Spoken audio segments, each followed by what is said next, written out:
انسانوں کے شفیق پروردگار اللہ رب العزت نے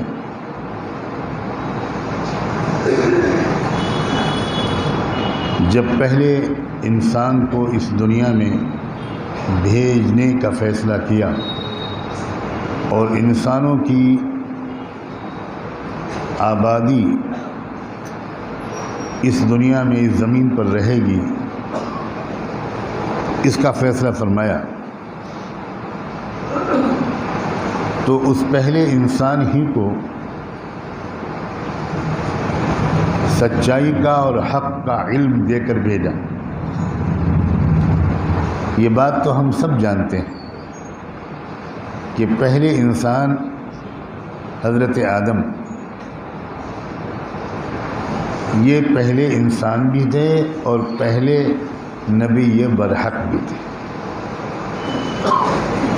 ایک رہنمائی اللہ کی طرف سے انسانوں کو ضروری ہے اس دنیا میں اچھی زندگی گزارنے کے لیے، کیونکہ انسان کو جس رب نے بنایا ہے وہی رب جانتا ہے اور وہی بتا سکتا ہے کہ ایک کامیاب زندگی اے انسان تم اس دنیا میں کیسے گزارو۔ جو کارخانہ، جو فیکٹری، کوئی مشین بناتا ہے،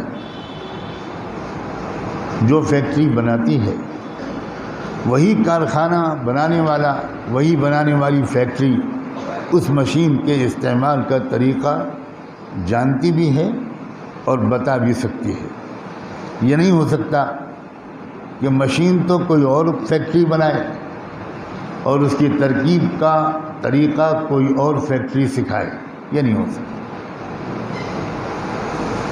انسانوں کو جس رب نے بنایا اور ان کے لیے یہ اتنی بڑی کائنات بنائی،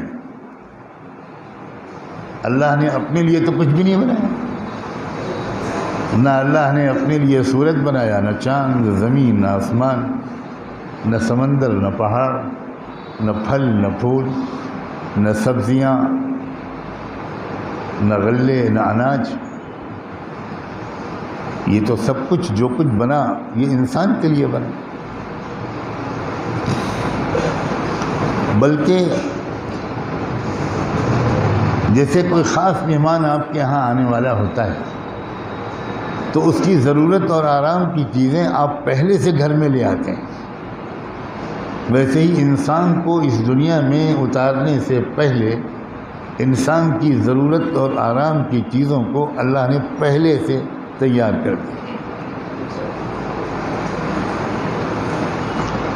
یہ انسان کے ساتھ جو رب کا خاص تعلق ہے اور رب کی نظر میں ہر انسان کا جو مقام ہے، یہ اس کا نتیجہ اور اس کی دلیل ہے۔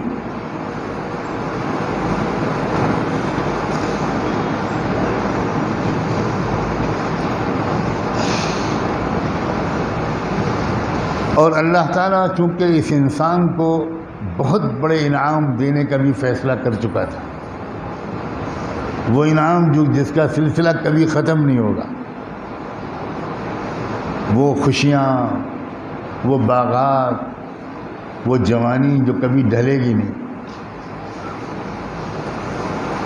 ہر وہ چیز جس کی انسان کے دل میں تمنا ہو سکتی ہے، اللہ نے پہلے سے طے کر لیا تھا کہ میں اس انسان کو ضرور دوں گا۔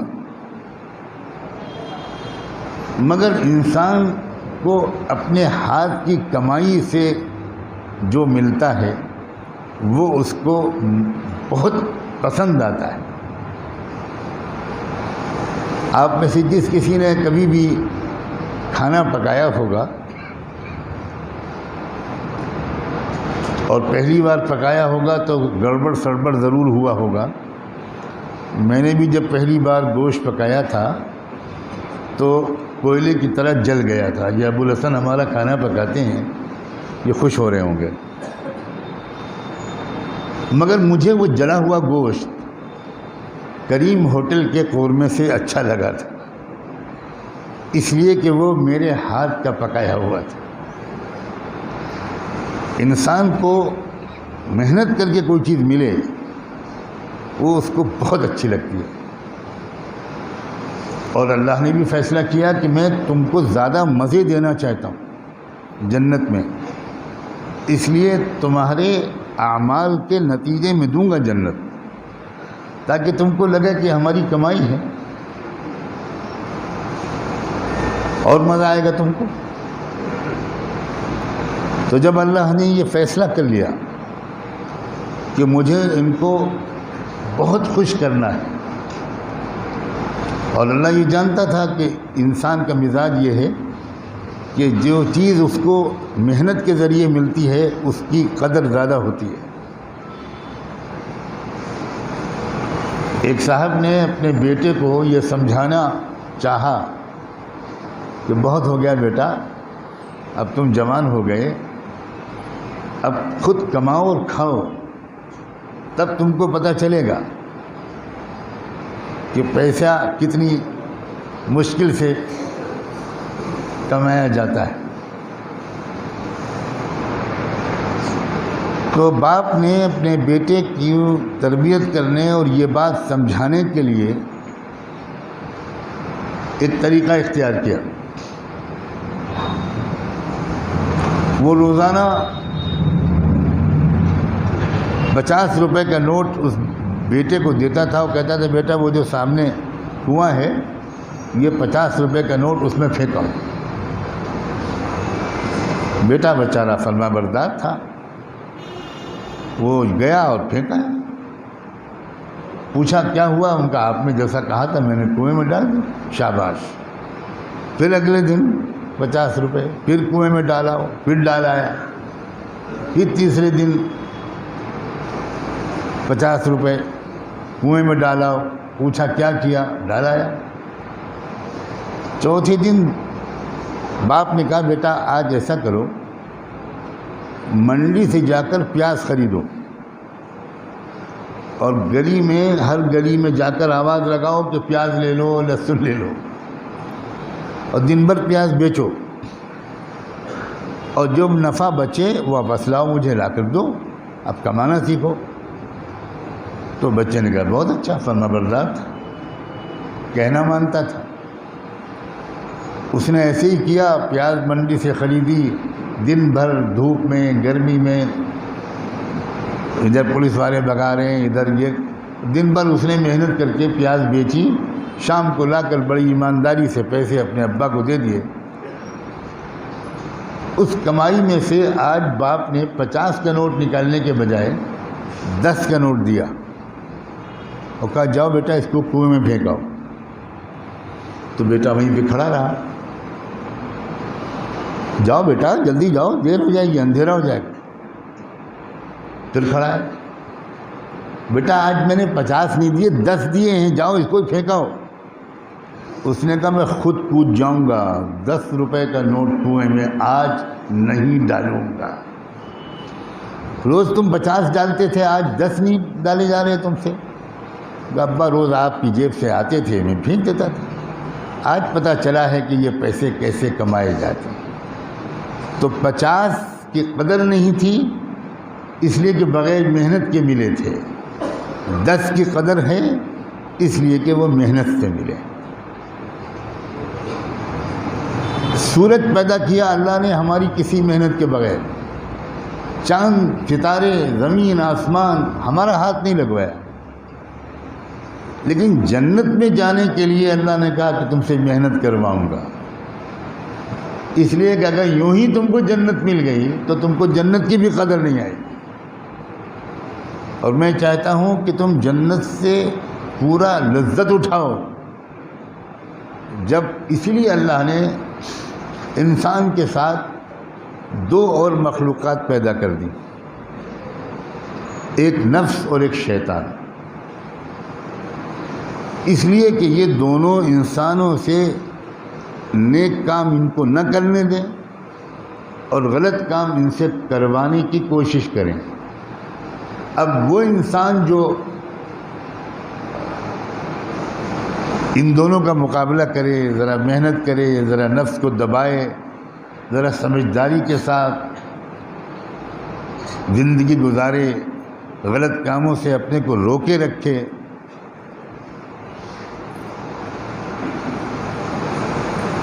ایسے انسان کو جب انعام ملے گا اللہ کی طرف سے مغفرت اور جنت کی شکل میں، تو اس انسان کو بہت زیادہ لطف آئے گا، بہت زیادہ اس کی خوشیاں کئی گنا بڑھ جائیں۔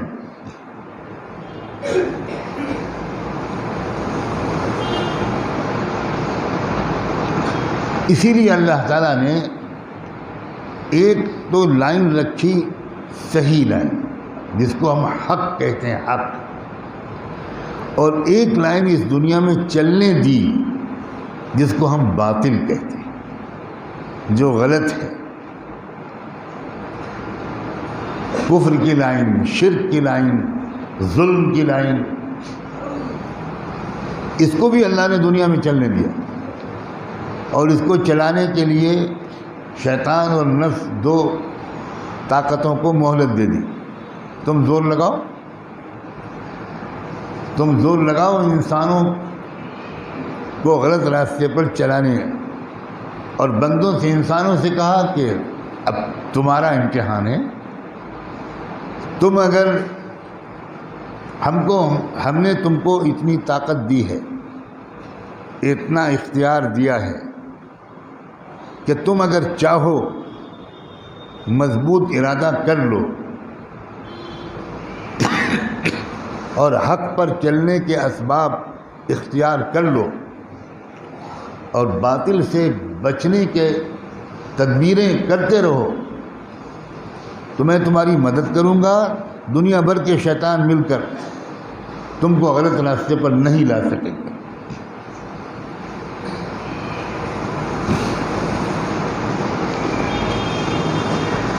اسی وجہ سے دنیا میں حق اور باطل کے درمیان ایک ٹکراؤ ہر زمانے میں رہا ہے، رہتا ہے، اور آج بھی موجود ہے اور رہے گا۔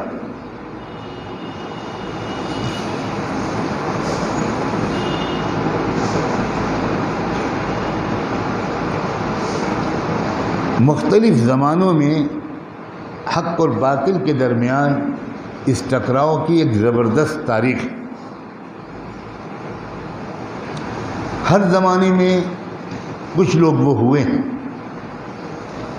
جنہوں نے اس بات کو سمجھا ہے، اور وہ حق اور باطل کے ٹکراؤ میں تماشائی نہیں بنے، بلکہ حق کے سپاہی بنے، حق کے مددگار بنے، حق کے داعی بنے، حق کو جاننے اور سمجھنے والے بنے، حق کا ساتھ دینے والے بنے، اپنی جان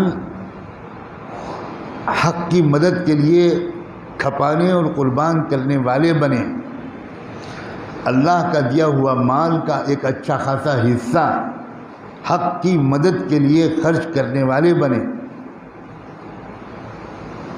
اپنا وقت، اپنی عقل، اپنی صلاحیت، اپنا ہنر اس کو حق کی مدد کے لیے استعمال کرنے والے بنے۔ یہ ہیں سچے مومن۔ میں پھر دہراتا ہوں، یہ ہیں سچے مومن۔ اور ہر زمانے میں ایسے لوگ بھی بڑی تعداد میں ہوئے جو اپنے کو اہل حق کہتے تھے، حق والے اور حق پرست کہتے تھے، اپنے کو ایمان والے کہتے تھے، اپنے کو مسلمان کہتے تھے، لیکن وہ حق کی مدد کے لیے کبھی قربانی نہیں دیتے تھے۔ وہ چڑھتے سورج کے پجاری ہوتے تھے، حق کو غلبہ ہونے لگا کہنے لگتے تھے ہم تمہارے ساتھ ہیں، انا معکم۔ حق پر ذرا حالات آ گئے اور باطل طاقتور ہونے لگا، اذا خلوا الى شیاطینہم قالوا انا معکم، تو وہ باطل اور شرک اور کفر اور ظلم کی طاقتوں کا ساتھ دیتے تھے۔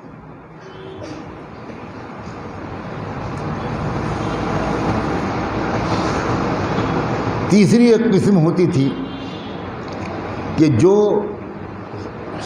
نہ حق کا ساتھ دیتی تھی نہ باطل کا ساتھ دیتی، تماشائی خبریں سننا، حالات کو بس خالی پڑھنا، آپس میں تبصرے کرنا، نہ وہ کھلم کھلا باطل کے ساتھ ہیں نہ وہ کھلم کھلا حق کے ساتھ ہیں، کوئی قربانی نہیں دیتے، کوئی ہمت نہیں کرتے، ڈر، خوف، لالچ، یہ دو قسمیں جو ہیں یہ انہی سے جہنم بھری جائے گی۔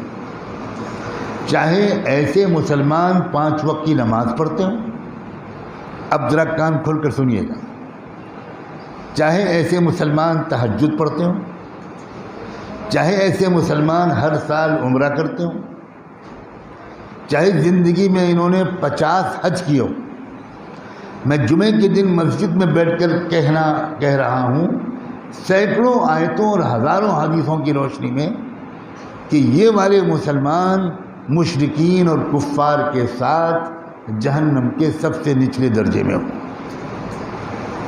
کیونکہ انہوں نے حق کا ساتھ نہیں دیا، دھوکہ دیا۔ یہ بے وفا لوگ ہیں، یہ غدار لوگ ہیں، اور اس پر کوئی تعجب کی بات نہیں۔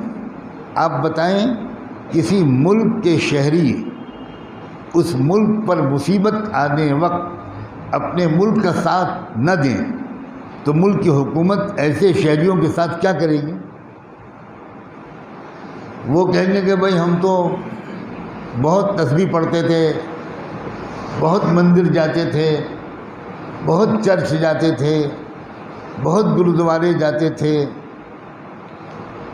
تو کیا حکومت اس کو بات مان لے گی کہ تم نے عین وقت پر ہم کو دھوکہ دیا ہے، تم نے عین وقت پر ہم کو اکیلے چھوڑا ہے، تم نے عین موقع پر دشمن کا ساتھ دیا ہے،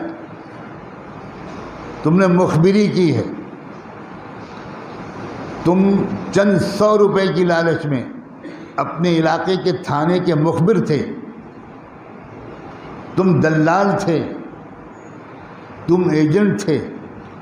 آج کون نہیں جانتا کہ ہمارے ملک کے ہر تھانے کے مخبروں میں 70% مسلمان ہیں؟ کون نہیں جانتا؟ اور میں 70% احتیاط سے کہہ رہا ہوں۔ مجھے بعض صوبوں کے اعلیٰ پولیس افسروں نے بتایا کہ مسلمانوں کے خلاف ساری شکایتیں ہمارے پاس جو پہنچتی ہیں اس میں 2% بھی غیر مسلم نہیں ہوتے، مخبر و دلال 98% مسلمان ہوتے ہیں۔ اور میں آج اور کھل کر کیوں نہ کہوں، ان میں کون لوگ، ان کا مسجدوں کے امام، آپ کی مسجدوں کے امام ہمارے مخبر ہیں، آپ کے ہاں جو تراویح پڑھاتے ہیں وہ ہمارے ایجنٹ ہیں، آپ کے محلے میں جو ڈبل روٹی بیچتا ہے وہ ہمارا مخبر ہے، آپ کے محلے میں جو انڈا بیچتا ہے اور پان کی دکان لگائے ہوئے وہ ہمارا مخبر ہے۔ ایسے بھی لوگ ہیں جو بہت دیندار نظر آتے ہیں اور دینی بیانات کرتے ہیں اور دین کی محنت کرتے ہوئے نظر آتے ہیں، اور وہ ہمارے مخبر ہیں۔ ایسے مسلمانوں کی اس وقت اکثریت ہے، غالب اکثریت ہے۔ آپ اگر بے خبری ظاہر کریں تو آپ کو پھر اللہ نپٹے گا۔ حق اور باطل کا ٹکراؤ اس وقت جس دور میں ہم جی رہے ہیں، میں صاف لفظوں میں کہنا چاہتا ہوں، اپنے آخری فیصلہ کن اسٹیج میں داخل ہو چکا ہے۔